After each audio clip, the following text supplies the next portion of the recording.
এবং যতটুকু আমরা শিখেছি তদ অনুযায়ী মানুষকে নসিহত করার তৌফিক আমাদেরকে দান করেন। ওয়া মা আলাইনা ইল্লাল বালাগুল মুবিন। আসসালামু আলাইকুম ওয়া রাহমাতুল্লাহি ওয়া বারাকাতুহু।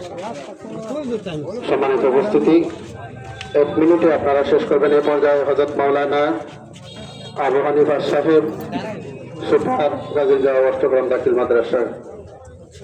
আসসালামু আলাইকুম। ইসলাম সাহেব অসুস্থ, উনি একটি কথা বলবেন। আসসালামু আলাইকুম ওয়া রাহমাতুল্লাহি ওয়া বারাকাতুহু। মাওলানা আতাউর রহমান আমার ঘনিষ্ঠ বন্ধু মানুষ ছিল, তখন বয়সে আমার ছোট। আমি আজকে 1 বছর অসুস্থ। এই যে মাদ্রাসা, একটা মাদ্রাসা মাওলানা আতাউর রহমান এবং আমি 25 টাকা শিখি।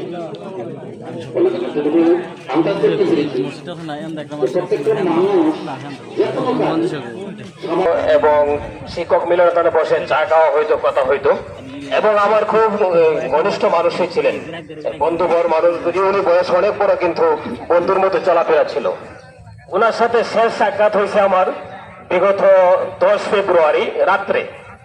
12 ফেব্রুয়ারি নির্বাচন হয়েছে, আপনারা জানেন।